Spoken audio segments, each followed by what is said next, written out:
Of course, we have some New Year's greetings from Yoshida. Yeah, he's talking some good shit. Yeah, though we regrettably had to delay Endwalker by 2 weeks right before it was originally slated.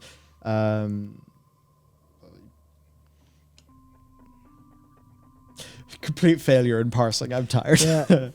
It's now been a full 11 years since I came aboard FF14. I Brutal, feel man. I've put everything I have into this expansion. That's why he's 40 years older. Yeah, I'm certainly curious to know what sort of impression it's left with you.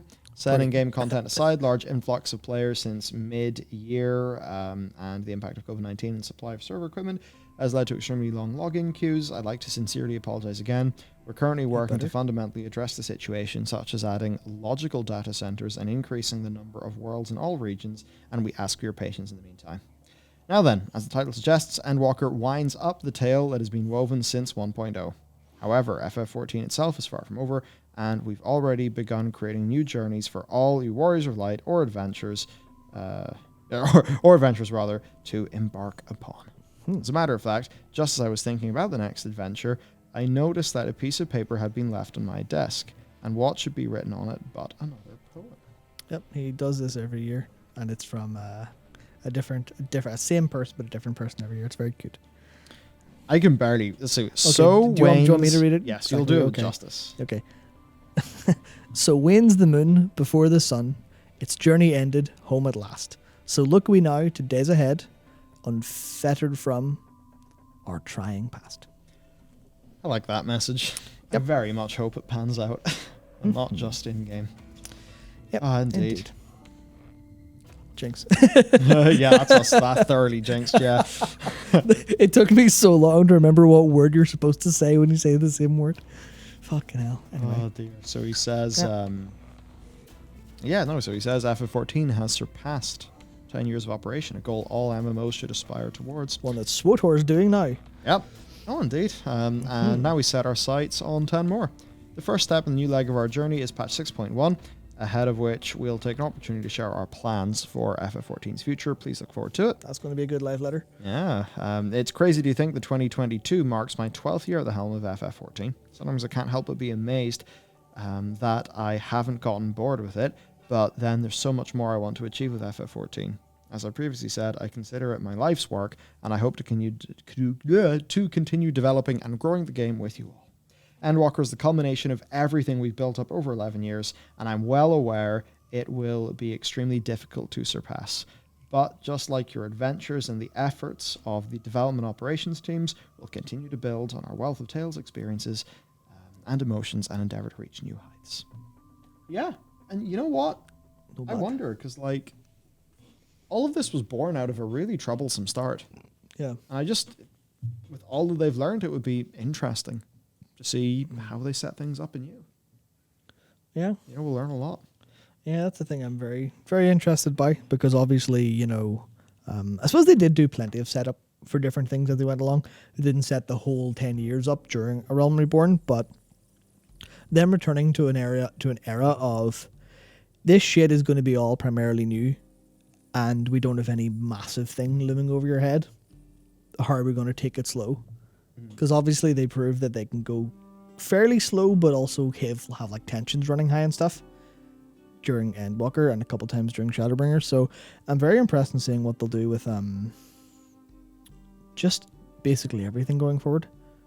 Because obviously, this is a prime opportunity for them to throw out some things that exist that they don't really like.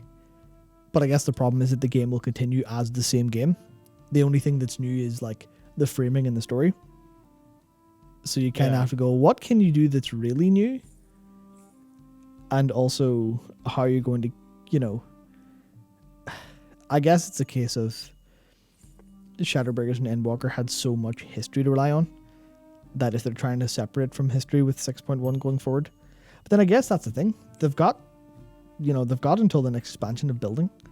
So by the time 6.5 is done, when we get the expansion announcement, we will probably be like, fuck yeah, give us the next expansion right away. If they can build as well as they usually do. And obviously they usually build to the next expansion in 2 patches. So them having 4 patches to do is going to be fun, I think. Yeah, no, absolutely. Yep. I think, So- what Kaleo Lee says is interesting, which is even if FF14 doesn't reach the heights of SB and Endwalker again, I'd be content to just living in that world at relative peace and being a wanderer. And I think that's one of the problems where...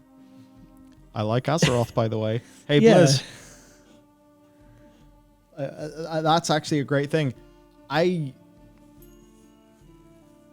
Because I spent so much time in Azeroth, just something that was actually just hanging in Azeroth, I'm so down for that. Yeah, that's because to be honest, the whole infinitely, crazy big plot line, the FF team can do that better because their entire game is geared towards doing that. Yeah, it's FF game. WoW, it's an FF game. WoW isn't an FF game. Maybe WoW's natural strength is just hanging in Azeroth It's and zone a stories. vibrant and zone stories and a vibrant MMO experience. That's what WoW should do. None of this jailer crap. Just try to think like, what is the next setting that our players would love to be in? And maybe that'll mean that you're, and this is a nice thing about Zereth Mortis, it is not a horrible, depressing hellscape, but, I'm tired of our zones being like, oh my god, we're in the darkest sanctum of the evil. It was nice being like, oh, Mechagon, woo, fun. It was just nice places to be. Yeah, So, where's some people, lessons. where's some like races we're familiar with and people we're familiar with going, hey, what's up? Yeah, I mean, they kind of aped a little bit of that with Kultirans, but they were still, a very different culturally set of people to like the, Eastern Kingdom humans. So the idea of just like, oh yeah, just here's a load of dudes we know. Sweet. What's happening, dudes we know? Or not literally know, but, recognize. Like, yeah, just been chilling here for a while. Like, sweet, deadly. Good stuff. But another little thing, just to sort of finish off the point, just of, Yoshi P being pretty damn effective. oh, yeah. Just a message from the producer on FF 16, where he's a producer on that game, and I don't want to go through the whole thing, but basically their plans are knocked back 6 months. They were going to do a reveal like late 2021, I think. Yeah. And they've kicked that back 6 months because the game's just it's not ready yet. There we go. He just said what was up, and now people get it. Yeah, and he also obviously gave the explanation of the reasons of the outsourcing, the optimization problem, stuff like that. They're like, yeah, cool. Just wonderful. Yep. This is Very all good. we want. I mean, imagine if we had this for WoW, the WoW patches that have taken a while. Yeah, wouldn't it be nice to have? Well, I suppose, yeah. Yep, it'd be very nice. But I guess there's almost too much meta around the patch stuff. Yeah. there. Well, I get that like Ian's a really busy guy, so there's other people in the team. Like it doesn't have to be a letter from the director. I mean, Yeah. Ghostcrawler did the water cooler coolers, yeah. posts, and he wasn't game director. He was like lead systems designer. He was a lead. I mean, he was a pretty high ranking designer, but Yep. So something like that. Just nice as Kaji says there, clear, transparent, direct. That's what we want. Yeah, and not from a PR bot, which I think is the problem of. Well, we know how Blizzard handle PR. We know how PR is very has a lot of oversight. Whereas we know Yoshi P has a blank check in terms of that entirely, where he's like, no, I run this game the way I want to. And people should remember, because we don't want to be blasting like say Ian and Steve Kneuser and all of these people for not doing the communications we want. Because remember, Ian would have been happy to have talked to Preach, probably wanted to. Jeff Kaplan. I mean, at that time, who would have more sway at Blizz than Jeff fucking Kaplan? Overwatch, Blizzard's big success. Jeff wanted to talk to Stylosa. Stylosa wanted to talk to Jeff. They have each other's email. That's how they ended up talking to each other, going around PR, which made them furious. Yep. It's not that Ian was scared of Preach or, Ian was like, oh, this could be a bad strategic PR move. They actually wanted to talk. It was just PR wouldn't let him, and it was all crossed wires and weirdness, So it just goes to show, like, for these guys, maybe they don't have that freedom. And maybe one of the reasons that FF14 has got these good communications is that, Yoshi P has got that blank check. Yep. He's actually free to make use of his skills. Yeah. And often those big corporate structures do an incredible job of making people not be able to use their skills. I mean, this is actually something that, on the topic of Yoshi P and his blank check at Square Enix, this is what I think is interesting about, because I realized we didn't talk about it in the news that we just recorded, but Yoshi P's part to play in all this. Yeah. Because obviously one of the things about Yasumi, no, fuck, that's Yasumi Matsuda, fuck's sake, Matsuda, saying about NFTs and all that stuff, and how they're going to work towards play to earn and introduce Square Enix tokens and play to contribute. Fuck people who play to have fun, which is literally his words. No, he didn't say that. But the idea of we want people to play to contribute, as opposed to play to have fun. As soon as I read that, I was like, man, there is no way Yoshi P reads that letter, sees the Japanese fan backlash, sees how people are talking about it in terms of FF14, and because a lot of people did go, Matsuda, are you mental? Your most profitable thing of all time this year has had serious problems as a result of NFTs and the crypto boost and obviously Silicon backlash, stuff like that. Silicon, the back orders, not being able to create enough or manufacture enough. And you're talking all this shit about NFTs when it's actually harmed your fan base and your game experience. And I just imagine Yoshi P immediately was like, hello, dearest esteemed colleague Matsuda, what the fuck did you just say? Yeah. I expect that internal email happened pretty quickly, or at least if it was prompted, I imagine he'd be like, if Matsuda came in and said, Yoshida-san, NFTs, please. Yoshi would be like, no. It's my line in the sand. No, players don't want them. You can go and politely fuck yourself. That's what I would imagine anyway, because he's in the board of directors. He's on the he's in the Final Fantasy Council. He's directed the most profitable product and is producing the future of FF. There's no way in my head that he got away with that, basically. Yeah, I think so. At least I hope so. It's certainly it's a lot. It's like a 40-minute video. It'll be coming out. And we didn't even talk about this bit. Yeah, so Yeah. I'll be coming out in the news channel shit. soon. News crack, everyone. We are still we're warming up. We're not quite in our marathon pace yet for 2022. No. But we've made a few changes for how we run things. And thank you for the sticker, Weapons Primed. We have that's it. Every thumbnail's an NFT. That's Good a brilliant plan. idea. Oh God, Rory'd be a billionaire. Oh man, yeah. So yeah, we're not on our marathon pace yet, but we've made some changes in how we run things at the company that I think are really good. Yes. And we're going to make some more. Yes, we have both been fired. Me and Matt are gone. This is our last stream. We're fired. We fired ourselves. Oh God. So yeah, more content coming. I mean, Indeed. soon enough. I know it's been quiet in the WoW channel. It's about to pump soon. Yeah. We're almost at time to hit pump. Indeed. And we still haven't quite worked out all of our plans with the gaming channel. No, I've just been making a load of shit. But yeah. You got your Panda video. Yep. News channel, big pump. I think the news channel is like probably the one that's running the smoothest right now because we've had daily content. It's actually been doing pretty well. We're really happy.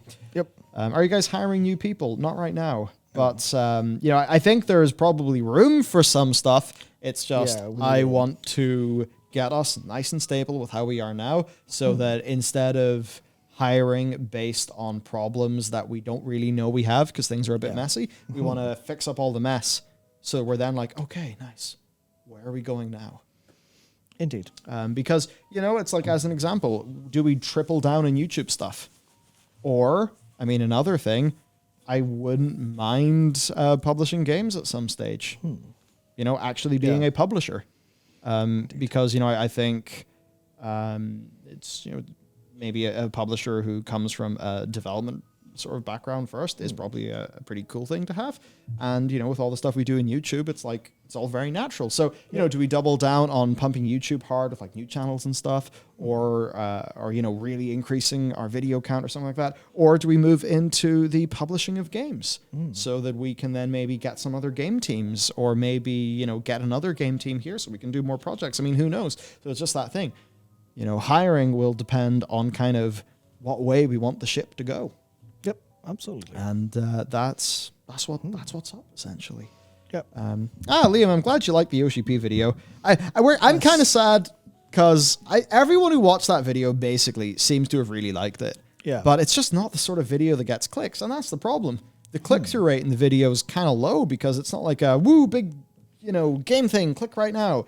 So it's just that really challenging thing where the mechanics of the attraction of attention do make it pretty hard for some of that content that we really love to make to get out there. So what that means is we can't only do the videos like that, but what we can do is we can have the other videos that we enjoy doing that we know will be very popular, and those bring our performance up. So there's a video that's maybe more of a passion project, it won't do as well, but we have the wiggle room because we're doing the other things to sneak in the things we really love.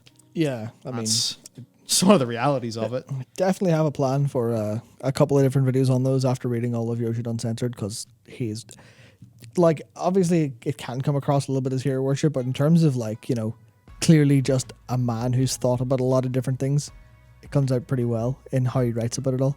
Yeah. So I know there's a lot of stuff that I've actually kind of mentioned on the news channel a little bit about some of his takes on how development was impacted in Japan and the West in the HD games era, they call it, which is the PS3 era onwards. And you're like, okay, that stuff's actually genuinely great insight, because he's one of the only people who can just get something like that publicized. Because obviously, because it was in Famitsu, it was actual game stuff.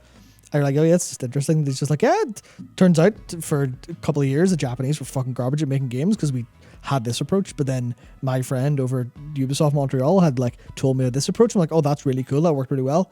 And you could see why Assassin's Creed's so good, but Japan suffered in the HD games era. You're like, fucking great insight. And books just kind of full of that, which is honestly fantastic. I really need to hit those up. Yep, they're great. Yeah. Yeah, there was one other thing I was going to say. What was it? Yes, it was just because I seen a couple people ask about what do you call it? Spoiler cast for Endwalker. We need to plan that ourselves.